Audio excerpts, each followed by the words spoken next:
Hello, guys. We've got another ATP Weekly coming up for you. We were just talking about how Dubai doesn't even feel like this week. Apparently, not for John either, because it's not in the title. But for us with Mario, we're just like, oh, that's so long ago. And was it actually this week or the previous week? But no, Dubai is going to be part of the conversation. So will be Acapulco and Santiago.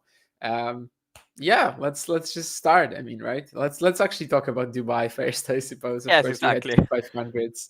Dubai, Acapulco, and it's a pretty big story, right? Ugo Humbert winning 6 ATP Tour finals now, 6-0, and just getting that title after the 3 match points saved against Hubert Hurkacz, another win with Daniil Medvedev, whom he now leads 2-1 in the head-to-head, sorry, 3-1 in the head-to-head, and yeah, just overall having an absolutely awesome half of the season, or like already 6 months or so. Yeah, absolutely. I, I saw, of course, a lot of times on also on my feed on the social media on Twitter about the three players who have been able to win all their first six ATP Tour finals, and actually also Humbert is the only one who only lost one set. It was also in his first one against Pair, and then he won 11 straight sets in finals, which is actually crazy also because he faced some, very good players also. So yeah, very very big story. A top 15 debut, which is also very very well deserved for the level he expressed lately. He played his last 20 matches, won 17 of them, and won 3 titles in these 20 matches. Played because it was the last tournament played last season. He also had very solid results earlier because there's also, of course, the quarterfinal in Shanghai and other big results. But actually, talking about title, of course, the last tournament he played last year, and then already 2 titles this year, and actually also a 500, which it's his biggest one, also with Ale in 2021. Well, I mean, a player who's able to show up well when it matters, big time players, not only for the six love in finals, but also because he averages, wins 1 out of 2 matches that he plays against top 10 players, 12 wins and 12 losses. So another very very good record in important matches is this one. um, yeah, especially he plays well, can play well everywhere, but especially in this kind of conditions, his tennis, his lefty angles, the ability to take also, especially this forehand early, find really um, great angles from both sides. Actually is very very good, and you know pace in also against the biggest guys of tennis. And a great week because two top 10 wins, one of them saving match points against Urkac in the quarterfinal, beating Medvedev once again, a player against which he has a positive record. And then, yeah, of course, the final, bring back the title, number 14 at this point. He starts defend pretty big points in May because he won 2 big challengers on clay. So I don't know, but thinking if he can reach the top 10, if he keeps producing very very solid results, I think why not. You are ahead of me because I was actually about to ask about that. But yeah, currently you go better number 14. There's still a pretty sizable gap between him and the top 13 guys like Alex de Minaur, Tsitsipas, Dimitrov, Fritz. These guys sort of either just in the top 10 or on the outside looking in. They are about 500 points ahead of Ugo Humbert. So it's still a huge ask Mm. for Ugo Humbert to reach the top 10, especially that now that the clay season is coming. Not that he can't be competitive on clay, because as you said, the two challengers 175s that he won last year, they were actually just straight up showed us that he actually is able to perform there right now, even if maybe at the very beginning of his career the records were horrible. But yeah, especially if he could produce in Indian Wells Miami, these opportunities could open up. Obviously, he's one title, one final away from basically being in top 10 contention. And Yeah. I'm talking about ATP thousands. So, well, it's possible. It's not really that likely Yes, yet because, exactly. yeah, it's still a big gap to Alex de Minaur, so the current number 10 player.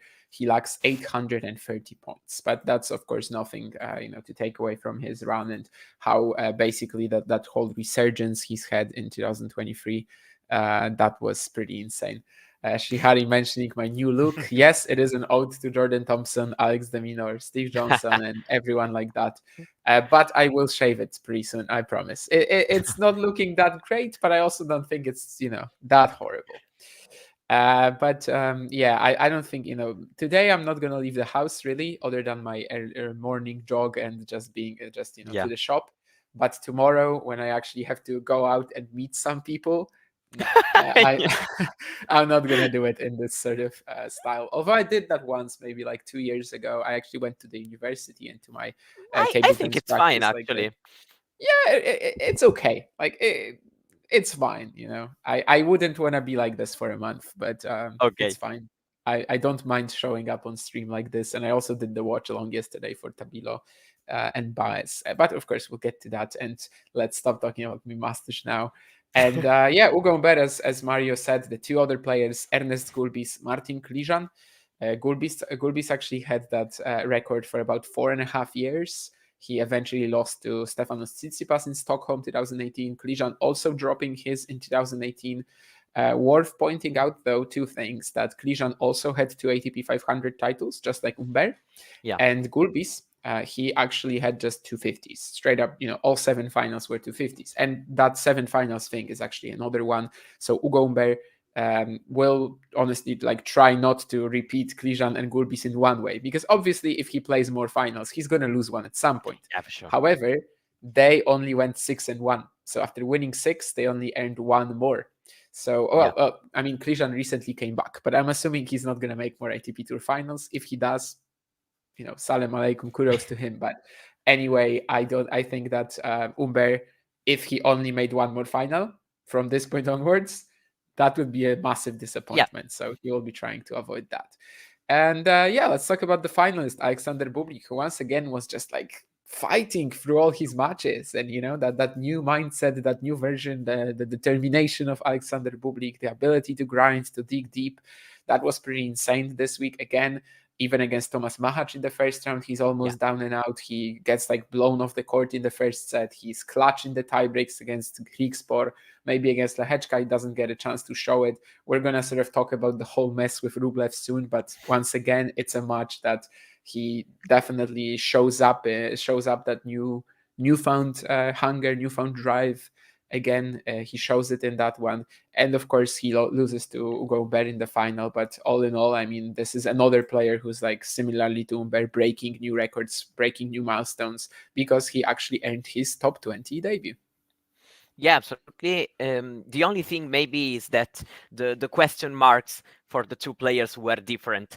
Back also one year ago, Humbert maybe was a little bit more about his physical state, if he was be able to regain that confidence also in his game, and maybe Bublik he was more like if it was going to finally show up with this kind of new fighting spirit, which is showing not that he hasn't had, but usually he had on some peaking days, and then the following day was not the same on the court and not the same approach.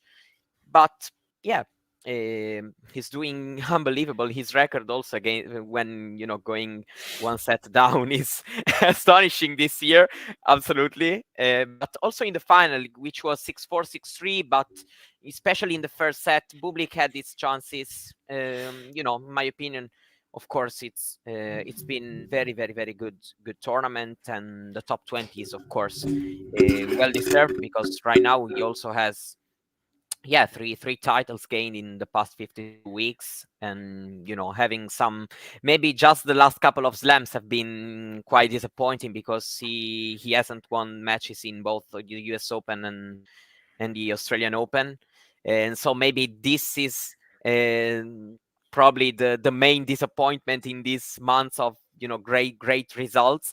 But overall, top 20 debut means actually that he's doing great things. And let's see how he keeps going also in bigger events, for example in the Sunshine Double, especially maybe in Miami, But also in young Wells, I feel like he has all the qualities to do very well in all the kind of courts. If he just is there mentally, even in slower conditions, he's there because he can come to the net. He has also good manuality. He can produce good things, in my opinion, wherever he plays, if he is there mentally.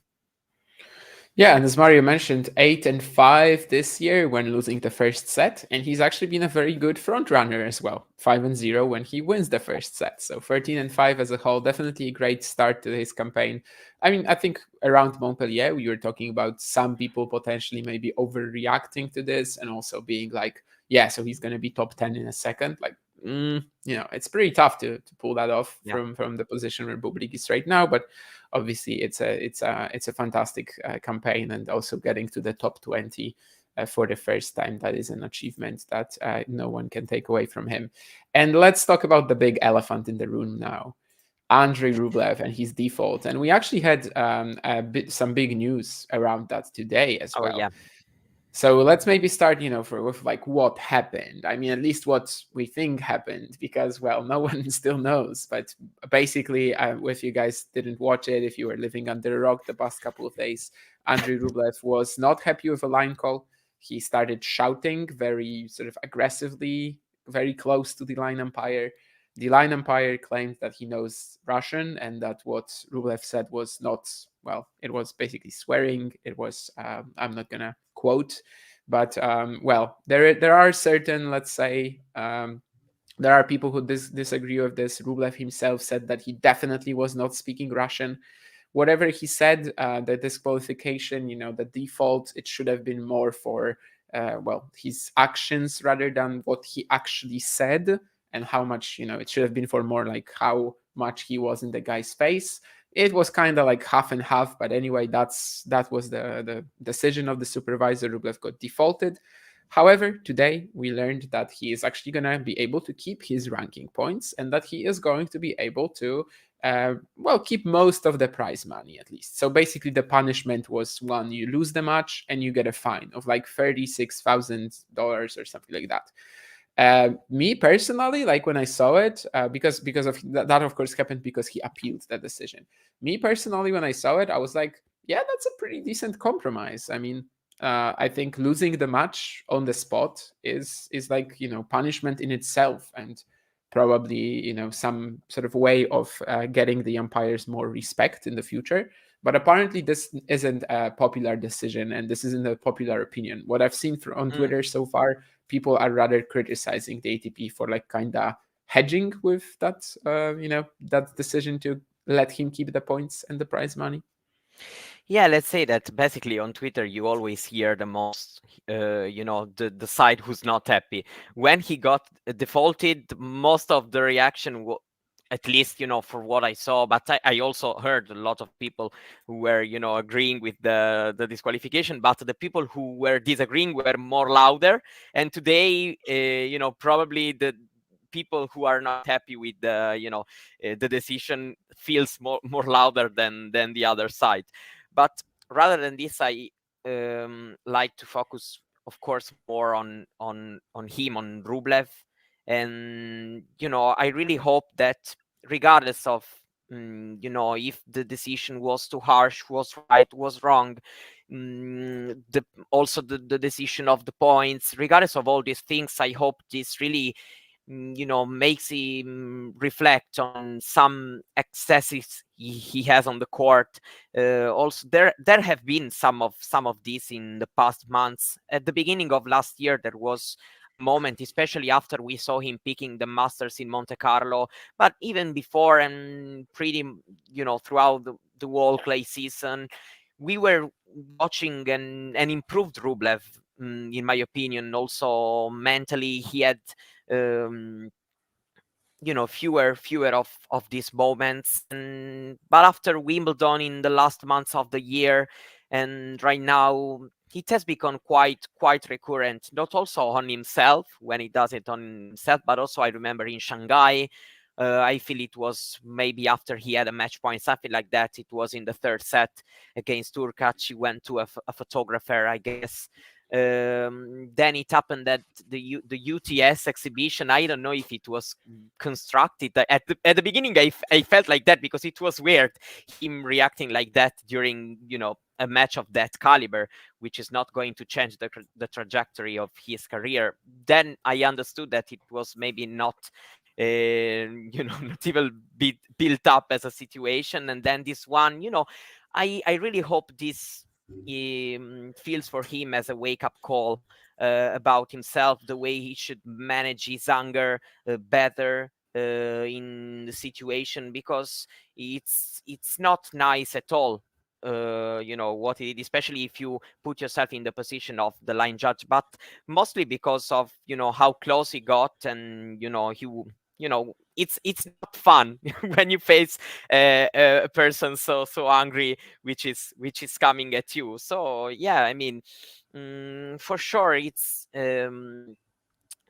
personally, I tend to agree with the decision of this, the disqualification, also because I feel like even if the situation must be you know mm, analyzed for themselves, but I also feel like that when it's not the first time for a player, it can be, I hope he manages to, yeah, to do some reflection of what happened, and to have a better approach to this anger issue that he is showing. That's all I would like to say.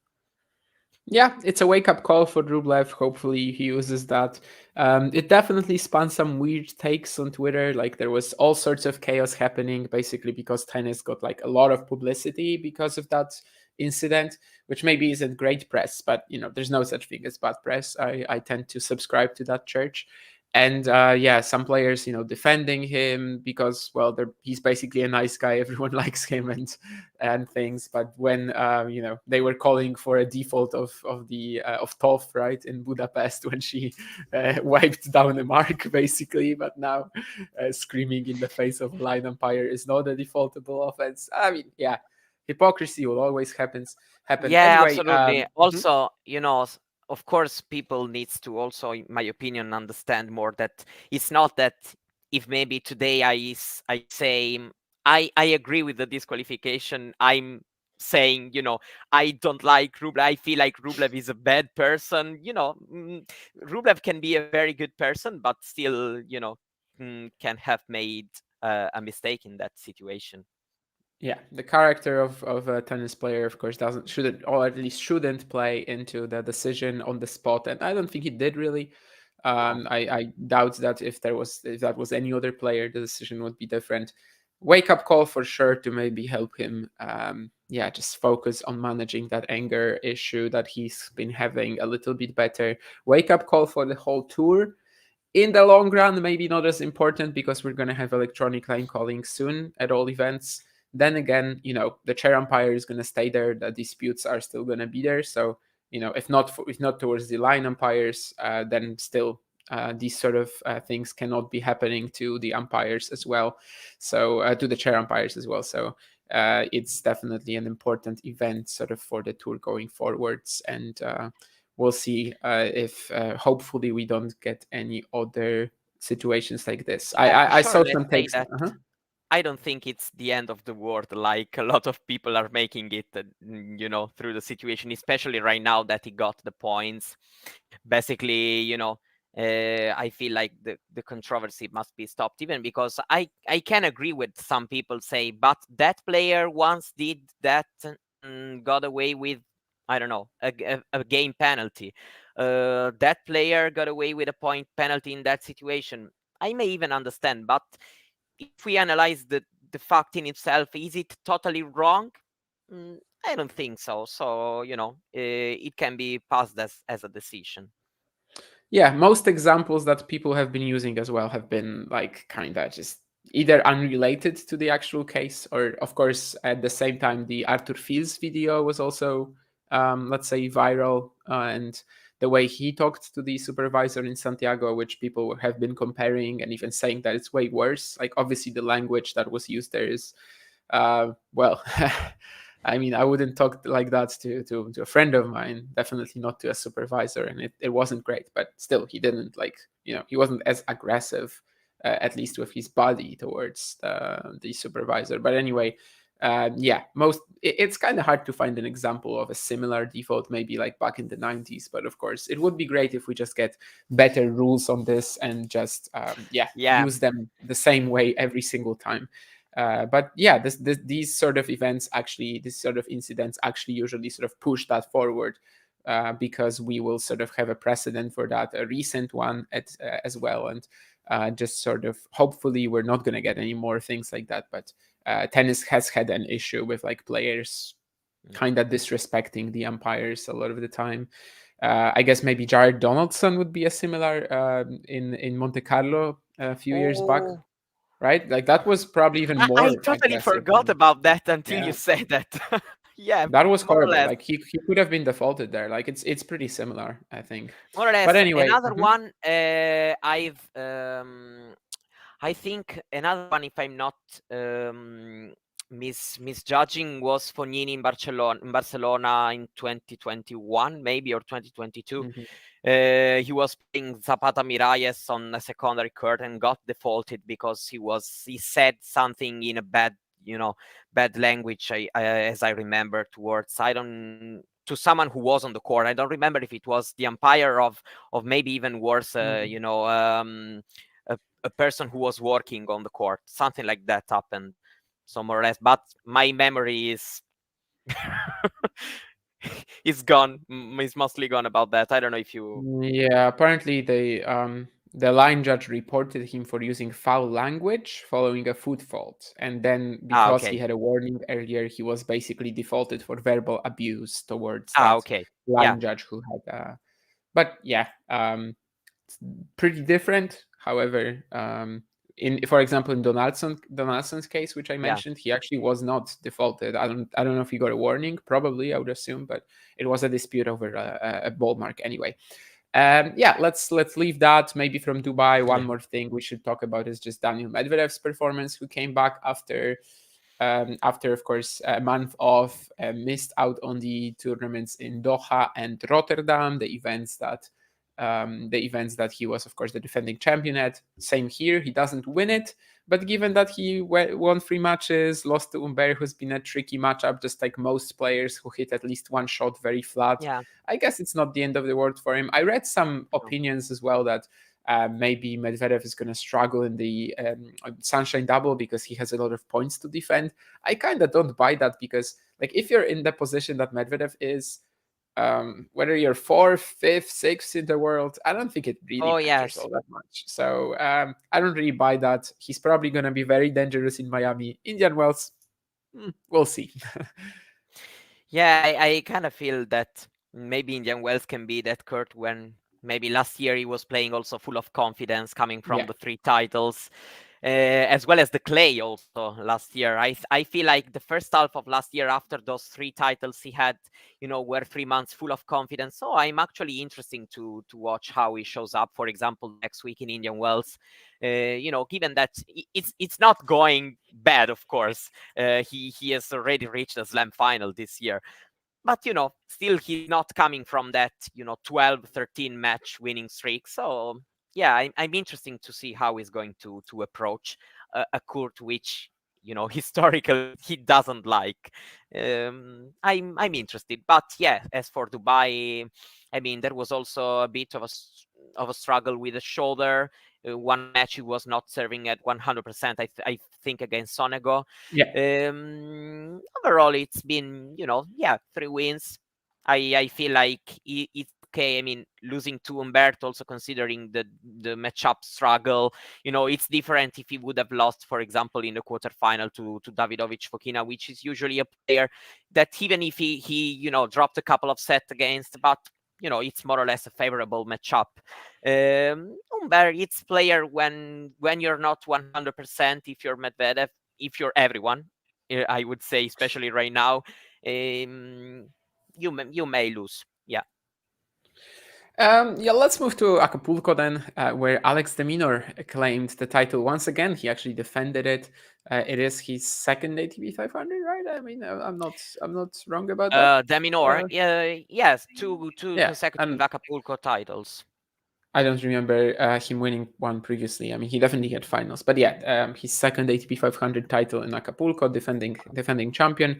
Of course, a big week for the Alex de Minaur household as well, with Katie Bolter getting a Yeah, WTA 500 title. In fact, Alex, of course, right after the final, he had a 6 a.m. flight out of Acapulco to catch the San Diego final. He did. He did see Katie winning against Marta Kostyuk, so definitely a massive week for him. yeah, But sort of just to to come back to the Mexican soil. He, of course, had a Rotterdam final. Then he goes to Los Cabos. He was still kind of jet lagged and tired, loses to Alex Mikkelsen. But after all, I mean, this week he just kind of proves again how good he is this year. yeah. Winning against Stefanos Tsitsipas, it's a big step. I'm gonna say it's for the second time, but for the first time at tour level, yes. And when it comes to the final as well against Casper Ruud, it was a pretty sensational performance too. So he is absolutely the king of Acapulco the past couple of years. Yeah, the king of Acapulco, and actually only Sinner has won more matches on hard than him during the past 52 weeks. So he's winning matches with great consistency, especially on this surface, but actually also on grass. He had the Queen's final last year on the clay, trying to get better. And we knew also we've seen him also doing good performances there. But above all, he's playing, we knew that he had some great qualities, and he was able more or less show them kind of, most of everywhere in every match, more or less. But right now it's getting different. This quality are still very solid, but he's actually adding um, more shape on the forehand, with also playing with also more aggressive when he can. And sometimes maybe he was tending to rely, when he was not full of confidence, on his defensive abilities, and being that counter puncher kind of player, doing that really well. But it cannot bring it in itself to to the position which he is on today, and these months in general. And actually, I'm pretty big in him, on him, because I feel like if he keeps working like that and keeps maximizing his the great qualities he has, yeah, I feel like he can be pretty dangerous also for the months to come, because I really see no reason for him to not keep doing well, because he's actually a great expression of modern tennis also. And having that ability to defend the court pretty well, but also when he wants to use a shorter ball from the opponents, come to the net and playing with some variety and serve gotten better. um I feel like he can build on this. And who knows, he was a Masters finalist also last year. And why not for him to aim, given also all the players who won Masters, the list of Masters champion we have right now. I feel like that this can be a future goal for him. Yeah, sort of similarly to Humbert, a massive run at an 80,000, a semi-final at the Slam. Like that's really something that he's going to be sort of looking for. Matthew is actually asking about that now. Can Mm, Deminor reach the gap towards the top 3-4 and scare them in a Slam? It's gonna be rough. Like it's not gonna be yeah, easy, that one, right? yes. I mean, yeah, he if he plays Djokovic in a Slam, I don't buy it. If he plays Sinner in a Slam, I don't buy it. Yeah, Alcaraz, I don't buy it. So there seems to be a bit of a ceiling still. However, Alex de Minaur is now currently number 3 in the ATP race. He has already gathered 1,295 points. yeah, So let me ask you a very straight question here. Alex de Minaur, ATP finals this year. Yes or no? yes. My answer is yes, I'm kind because of, yeah. we are talking about the top 3, 4, playing them in a slam. But if we think about all the players who are 5, 6, 7, in 8 in the world, And if we think also about his ability that he's had also to beat, for example, Medvedev in a couple of best of 3 matches last year.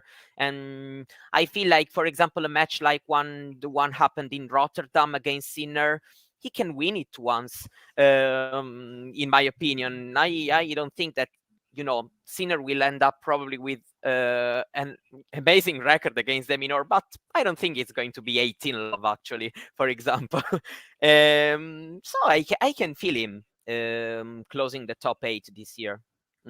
For the way he's playing and also doing it in a so consistent way, also not just grabbing big weeks here and there. And it's actually, yeah.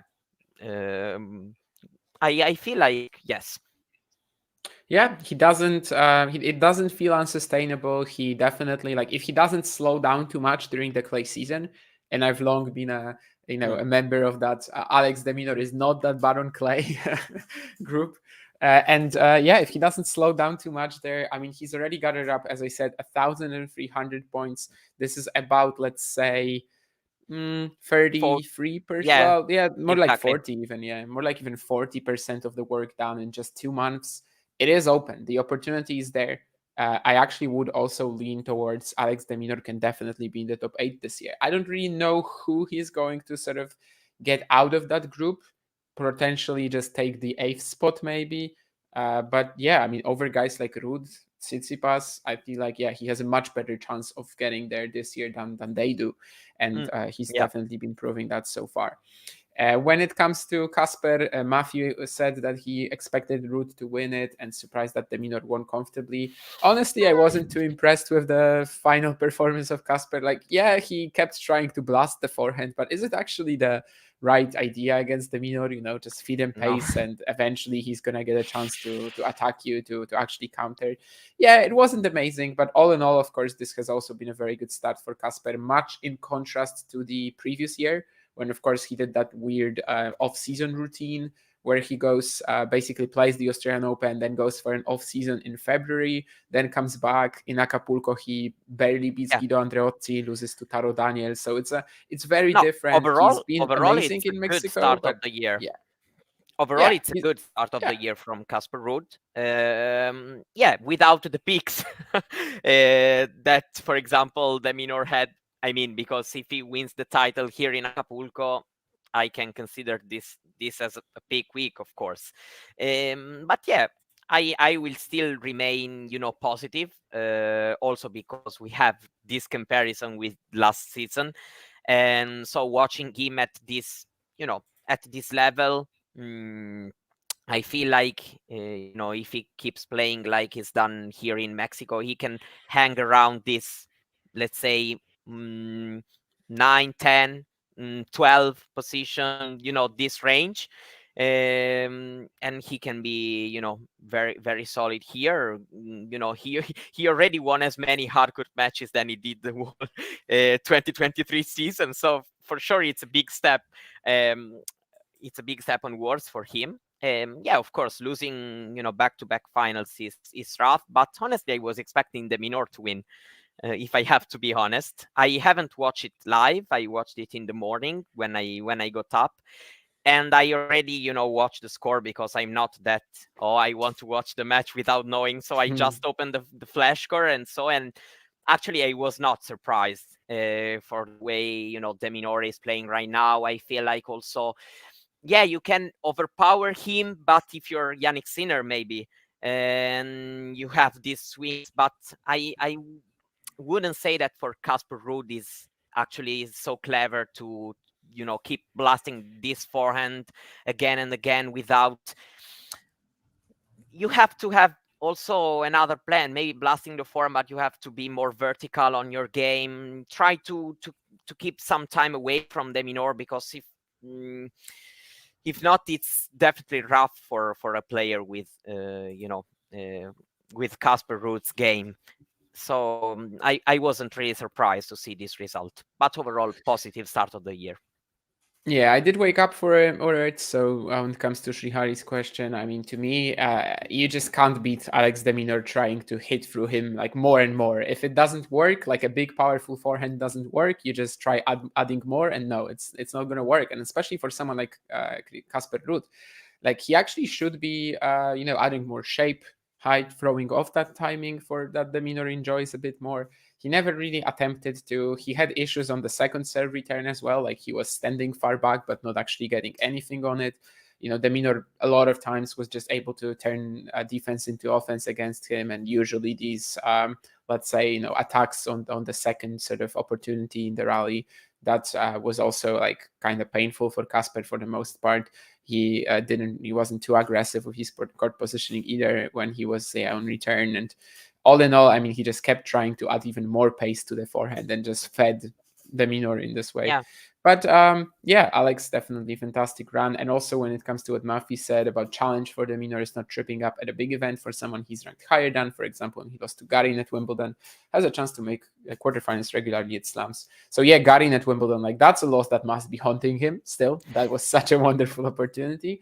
But I just checked sort of who he's lost to at slams since, and basically three top 10 players: Rublev, Medvedev, Djokovic. Carreño Busta, that's perfectly fine too. 2022 US Open. Yeah, Berrettini on especially grass there. last year. Sure. I mean, it's rough that he didn't take a set of Matteo, Mm. but still. And also Echeverry on clay. So, at least he's avoided losses like this since Garin. Obviously, the Garin one is also like, it's not just the name that hurts you. It's just, that he was 2 sets to love up and Yes, such a big exactly, favorite in exactly. this match at that point, right? Yeah, but I mean, But that's 2022, fine. de Minaur had pretty rough season, probably. If we consider 2021, 20, also 19, 23, 24, 2022 was probably his, more average season of them all. So And Gene's also asking when will Ruud win a title above a 250. I mean, Like for now, it's not a big stain on his record, right? Because he has all these big finals. In case you guys don't know, yeah, Casper Ruud is 10-4 at the 250 level in finals. Above and it, zero 0 and six. 6. However, ATP finals, 3 slams, one ATP 1000, and one ATP 500. So well, it's a great record still. If he ends his career without one, yes, we're gonna be talking about it as like a massive, massive, Yeah, but thing that it he doesn't missed out seem on. too far, let's say like this, because also there are some 500 which are a little bit weaker. So if we Yeah, but just talking about which is the he going to stats, play? Like, which ones is he going to play? Like, which 500 is a chance for Casper? I would say, yeah, I don't know, Barcelona because maybe if Alcaraz is weaker one year because Alcaraz has kind of dominated the event yeah, I last feel year like this and year 2 years Hamburg ago. will be quite strong because of the Hamburg is a Olympics. possibility, but yeah, that's a good point actually. And even Um, last year, of course, Casper got blown off the court by Fields, so it might be that Acapulco is actually. Wait, why am I on the screen? But it might be that Acapulco is actually the best chance for him, sort of going forwards. It could be that this is the event that he's gonna have a best shot at. Unless we think that he's gonna win like an ATP 1000 on clay, which obviously he's capable of. It's not impossible. yeah, Maybe last year he would have done it, if he closes out the match against yeah, Holger that's in right. Rome semis and then plays Medvedev in the final. Probably is a bit of a Yeah, it favorite. was a chance. Of course, Medvedev was in great week, but yeah, it would have been possible. That's for sure. If you have one surface you want to face Medvedev, of course, maybe the clay is your safest choice. Even if we know that he got quite a few also good wins on clay, that's for sure. But yeah, you're right about that.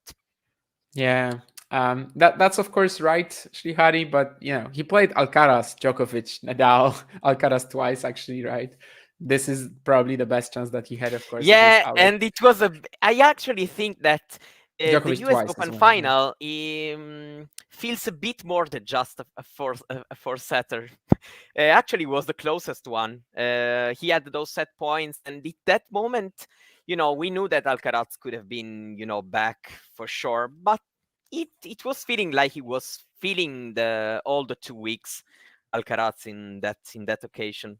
It was Oh yeah, close. absolutely. I mean, Kasper was very close to taking the third set, and then he probably wins the match as well.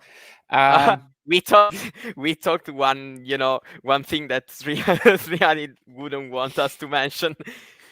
No, I mean, I actually felt that Medvedev would have been favorite in that final still for the way he was A playing, little, but but it like but it Kasper was a would have been chance for in sure. with a chance, yeah. And then just to get an ATP 1000 on clay, that would be a possibility. No, Matthew, it's just because you can't see me, in like full quality, like the photo of Jordan Thompson. I don't think it's actually that good, but I will shave it today or tomorrow, I promise. But yeah, Umber and Bublik, we've talked about them. Dubai has been a topic at the very beginning of the show.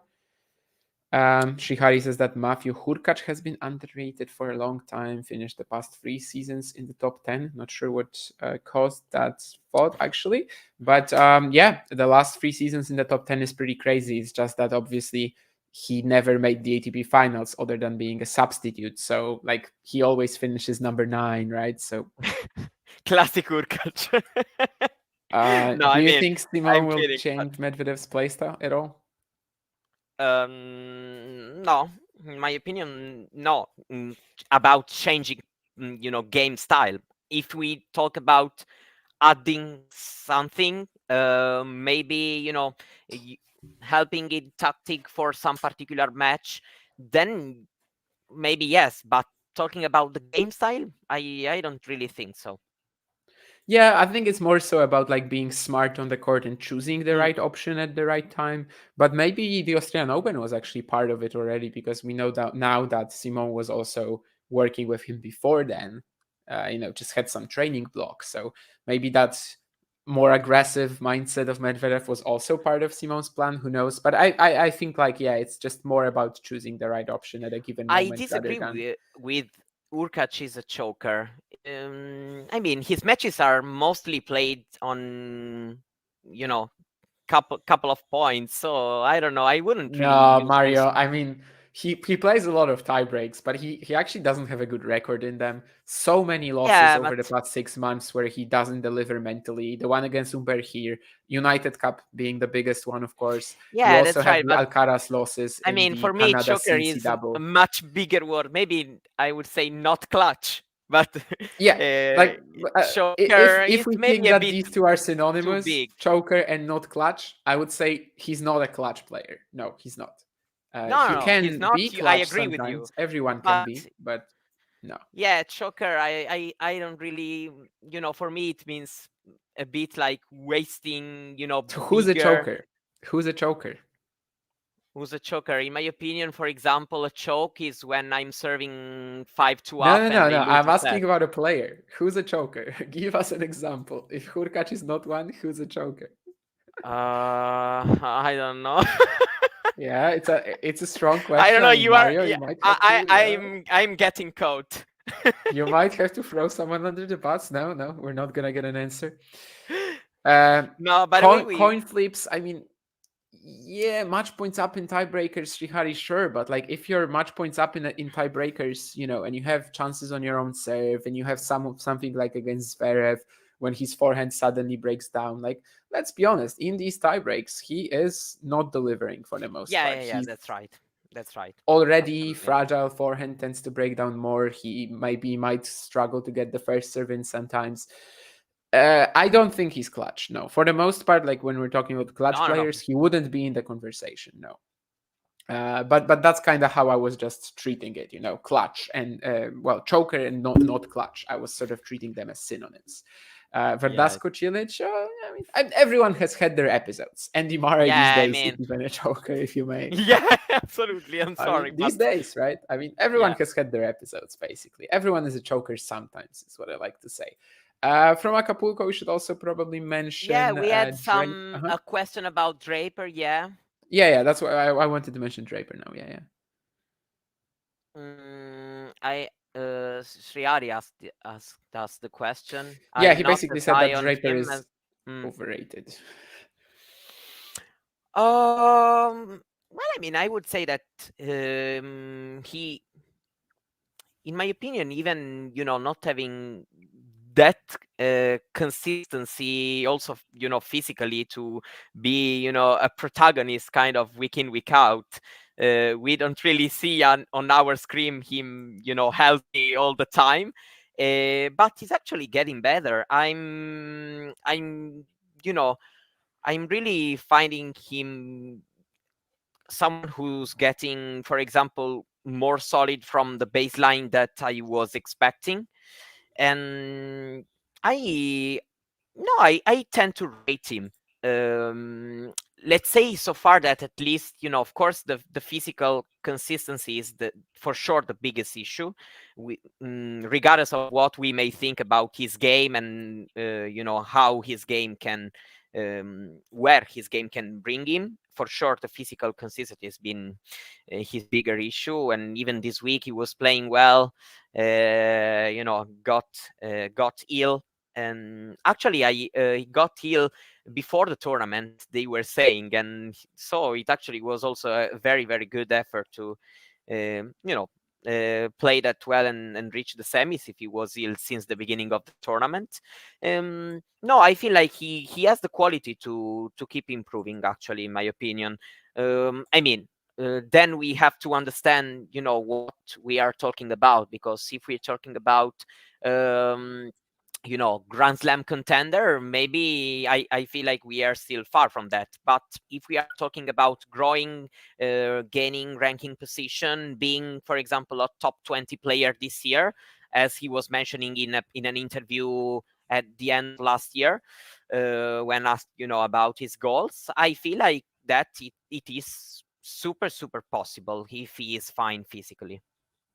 Yeah, I'd agree with that. Like, depends on your expectations. But top 20 this year, I would actually, believe in that for sure. So, if we're thinking of like, yeah, maybe Grand Slam contention, being in the top 10 even, he's probably not ready Yeah, for even, that. ATP finals this year, for now, Yeah, no, no. that's not happening. But I if we're can say talking with a about, lot of confidence that that's not him happening. getting closer to guys in the ranking, like, for example, Tiafo, Paul, these positions, I feel like, yes, sure. Yeah, he's not worse than them to me either. No. And yeah, this was a pretty solid week for him. Of course, eventually he doesn't end up, having enough left for the third set tiebreak against Alex de Minaur. We know that the Mexico conditions can be pretty rough. Mm. Holger Rune felt it too. He was up in 3-1, 4-2 against Casper Ruud, and big leads on serve in these games in the third set. So it's kind of like a similar to, I don't know, Monte Yeah, Carlo a bit for story. the second year in a row, because I also remember the final last Oh, year, and Ruud Acapulco, played yeah. against Deminor. Yeah. Um, well, I mean, who knows if next year is going to change landscape. But Yeah, yeah, but overall, the still, Acapulco court, I it also, was a great week for him, right? Like, it was a bit of a yeah. revival, and just gives you some hope in terms of Holger for Indian Wells and Miami, especially as now, of course, he has sort of, at least for now, the coaching situation is like Yes. stabilized, and he's actually going to have someone traveling with him all the time. Things should be getting better. Will they? Who knows? The clay season, of course, he has a lot to defend, but actually, Sunshine Double could be a bit of an opportunity if he can keep delivering. But yeah, otherwise, I guess we kind of are done with Acapulco. Let's talk about Santiago and take this home. In Santiago, who took the title home was Sebastian Baez, and Sebastian Baez wins Who would have nine thought? matches in a row. Top 20 debut alongside Bublik, of course, this week. They both did that. And also top 5 in the ATP race. Yeah, I Pretty mean, insane. But, he went 13-2 in the Golden Swing. We yeah, just said absolutely. I that mean, Alex de Minaur Turin, yes. Ugo Humbert, probably not. Sebastian Baez, no. However, it's still a phenomenal start to the season. yeah, but absolutely, he's just able to do what all the other players are not able to do. And so, yeah, fair. He played really, really solid month, getting those points which are going to help him. But I'm interesting also to look forward, regardless of what we are thinking about ranking, about this stuff. I'm not interested in right now, but I'm still interested. For example, if in these 2 weeks, master, for example, on clay. Not having, for example, the projecting route 3 against a top 8 seed, what can maybe bring him. And I feel like he can, he can aim at having, some good run in a bigger event, maybe a quarterfinal or something like that. Especially on clay, is doing really well, and he's proving to be, let's say, way better than the average of these players who like to play on clay, which are the main characters of the, let's say, the golden swing this year. And yeah, so I would say well deserved. He's actually very good.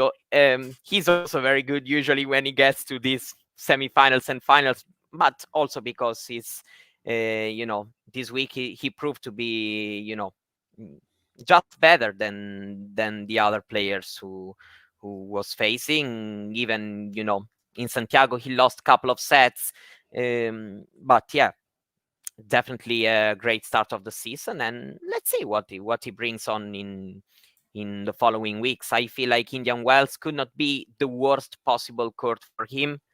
Then there is the clay, so yeah, why not giving a chance to him to show some good tennis again. Yeah, I feel like the narratives hasn't sort of changed too much when it comes to Baez after his Rio run. I mean, he just basically gets into the top 20, of course, but still the big thing will be like how good he can be in like European clay ATP Yeah, thousands, for example. Yeah, events he's just hasn't done too well at. Roland Garros as well, something that is a bit of a stain, especially given that Zverev lost that he had years back when he had a great chance yeah, to beat him, but of course was just like slowly getting onto the tour at the time. Shihari, when it comes to Dubai and Acapulco, I think the gap is going to be widening. And actually, it has already widened this year. Because if you think about it, like Dubai had Medvedev and Rublev, sure. But after that, there was a bit of a plateau. Like Acapulco had a much stronger field overall. And if you, with what you said, like it's closer, it has similar conditions, but also from this year onwards, it will have one more very significant advantage, and that is having Los Cabos.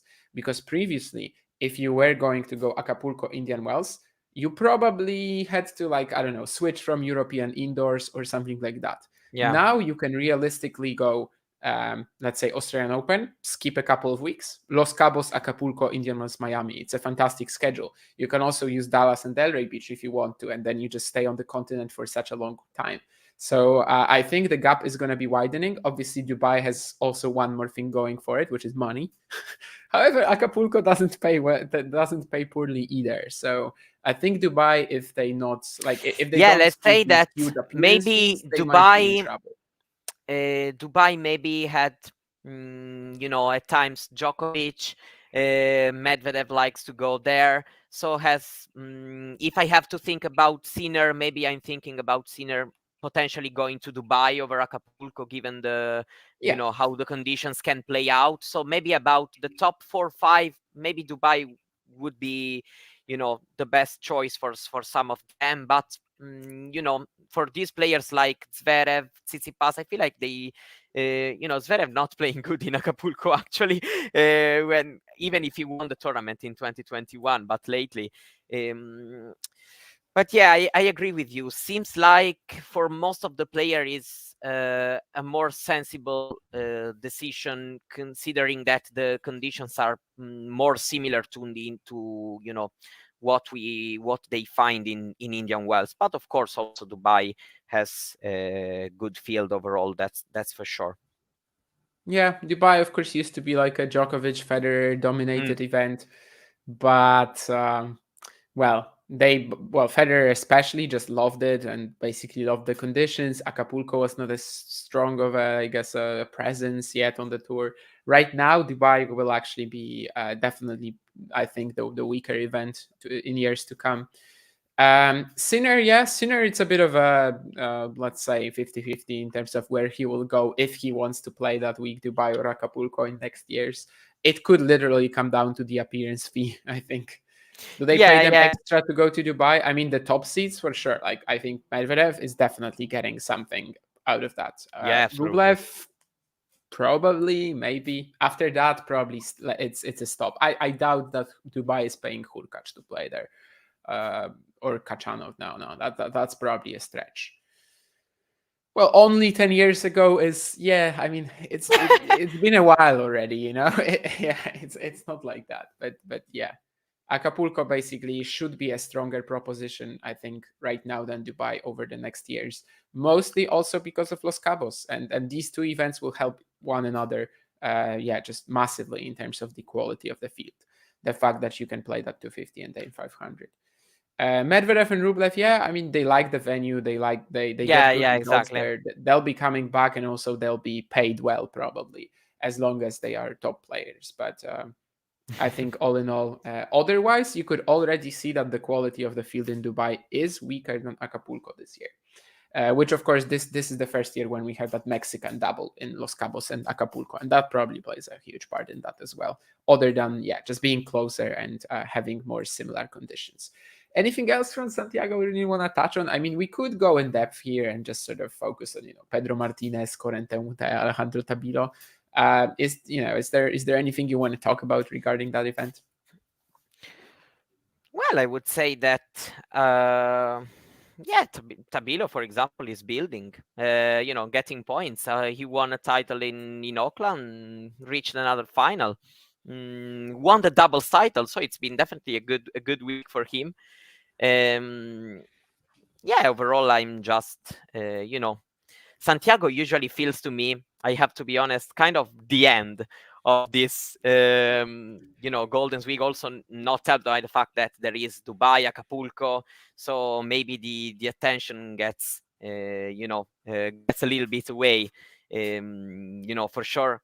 Even talking about 250s, I always feel like, for example, Buenos Aires is the strongest 250 of the Golden Swing, the one which gets more attention, even because if even the big players, if they choose to go there, they do that double, usually Buenos Aires and Rio, because then maybe they want to switch already on the hard courts.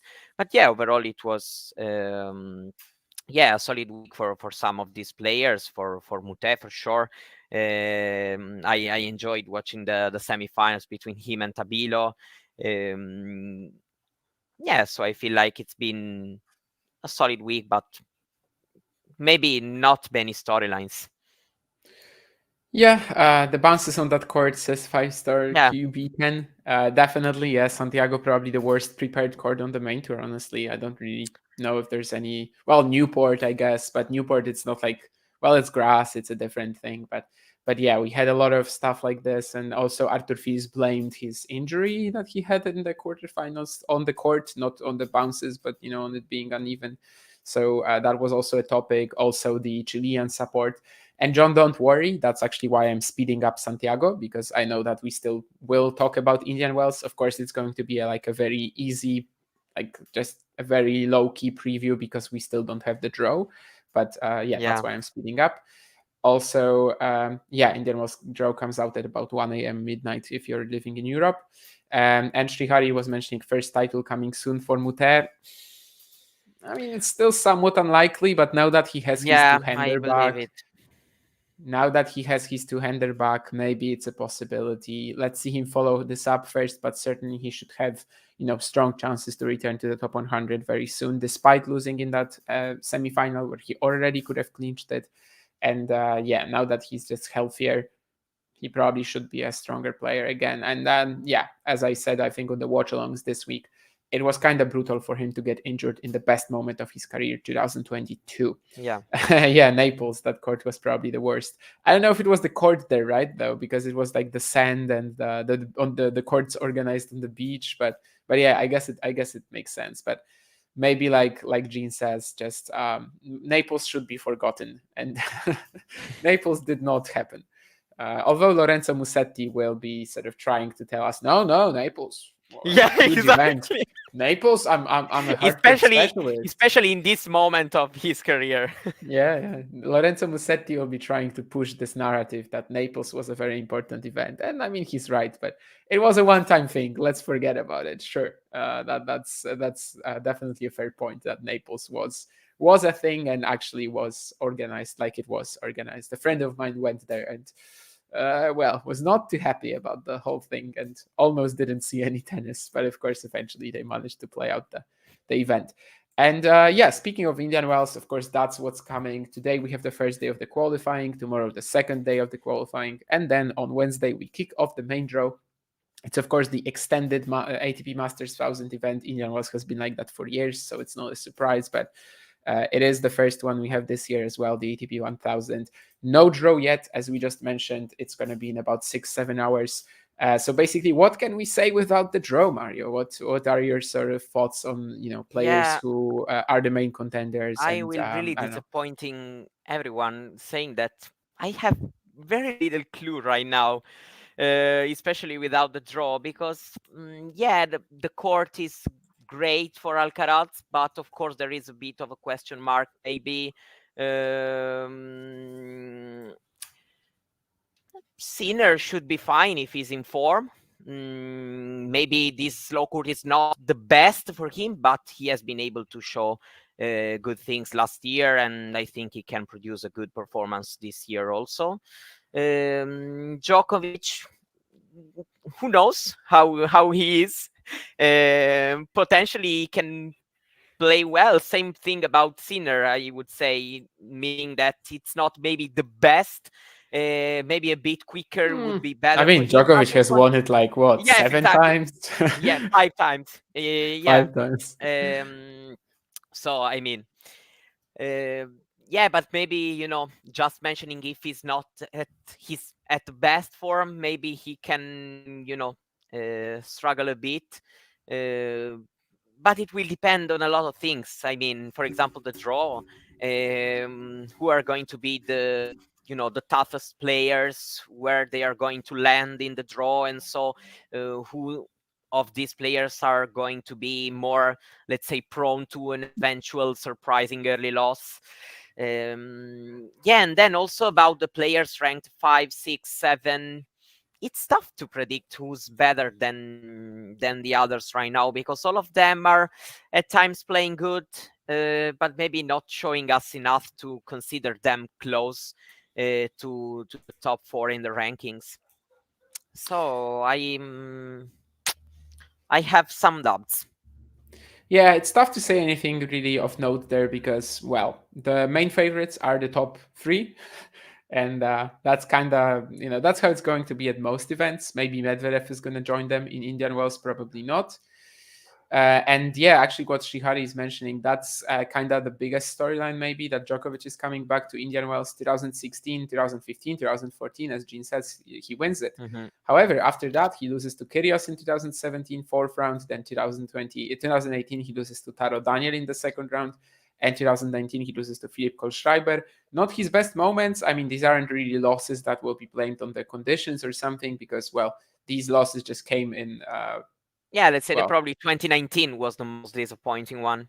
yeah, but like both Even, Indian Wells and Miami were pretty horrible for him, yeah, right? yeah, So it's yeah, like it's that's kind of right. like Canada Cincinnati in 2014, where you're like kind of treating these results differently because it's not just one loss out of nowhere; it's actually a Yeah, whole yeah, patch yes, or at least exactly. two Yeah, titles. yeah, yeah. See. So or at least two tournaments where he doesn't play well. So well, we're gonna see. I mean, this is definitely a big storyline that he's coming back there because, well, this is a court that he will be well, just coming back to the event that he will be coming back to. Of course, the last couple of years he couldn't play it because of his vaccination status as well. Mm-hmm. Yeah, Cincy actually it's very different. Like, since I've said it many times on the show already, but Cincinnati for the 2023, 2024 sort of more aggressive big server version of Djokovic is probably the best court in the world. Actually, I Yeah, think, yeah, and also despite no him like Federer. struggling to win it over the years. Yeah, despite him struggling to win that over the years. Yeah, That's but an I interesting one from Shrihari as well. uh-huh. He hasn't really played on a slow hard court since Australian Open 2020. Well, in my Hmm. opinion, it did. No, Well, he hasn't. Paris, Yeah, ATP Paris is low. 1000. But I feel like he did. Outdoors though, yeah, outdoors maybe it actually tracks. Like outdoors, he probably hasn't because he's mostly played what, Australia, U.S. Open, Shanghai, Cincinnati. Well, Shanghai is actually not since 2019, I guess. But like, yeah, Australia, U.S. Open, Dubai, Cincinnati. That's kind of what he's been playing on outdoor hard courts. So on Yeah, you're outdoor hard right. courts, yeah, it's actually true. Um, Yeah, But I got yeah, fooled. I got fooled because in 2023 he was calling the Australian Open court slow, slower than usual. So that's why. But it wasn't. So yeah, I say yeah, it's right. I never thought about that because Paris, usually comes to my mind, which it's not that fast, that quick. So, but yeah, yes, yeah, Paris, and Astana, but again, that's indoors. So yeah, it actually makes sense, and it adds to the excitement regarding Djokovic's performance. Also, the fact that he hasn't played since the Australian Open. Obviously, you're gonna have Alcaraz as well, with what Mario said, like little practice. Basically, I wonder how good he's going to be by Friday, or whenever he plays, really Friday or Saturday. With about a week of practicing, he probably should be fine. This is one of his best courts in the world for sure. yeah. I would Weirdly, assume that he's gonna do well, but who this is knows? going to be decided by Rafa Nadal because Nadal will play first round on Thursday, and so I guess whoever will be in his side of the draw will play on Saturday the first match. Maybe Rafa Nadal will play Carlos Alcaraz in the second round, or Novak Djokovic in the second round. Everything is possible. The draw, of course, we still don't have it, but for now, let's just say Alcaraz, Djokovic, Sinner, whichever sort of order you see fit. These are the main three favorites.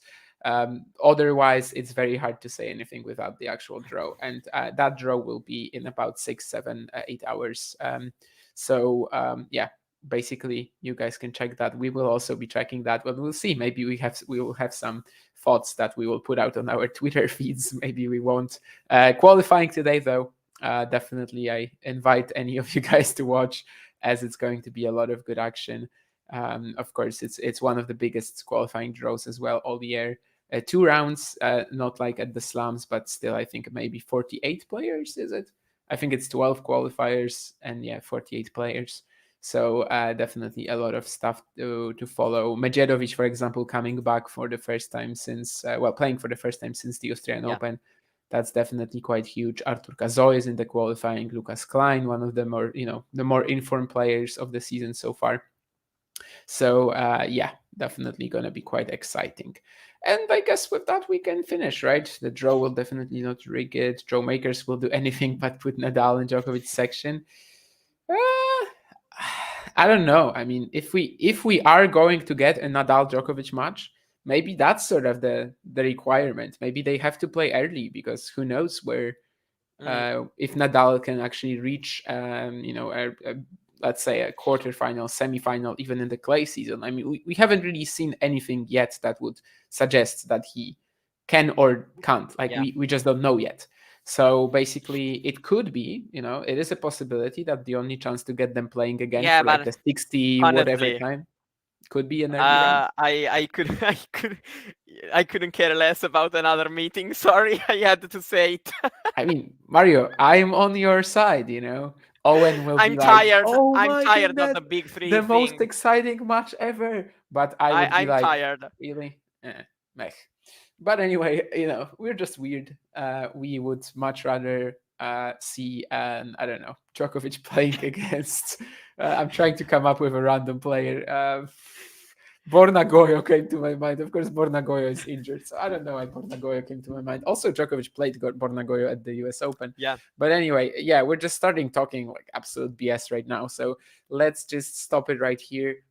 Thank you to all the guys in the chat. Thank you to Mario. Of course, I don't know what our plans are going to be actually regarding ATP Weekly during the Indian Wells, but whatever happens after Indian Wells, it's going to be back.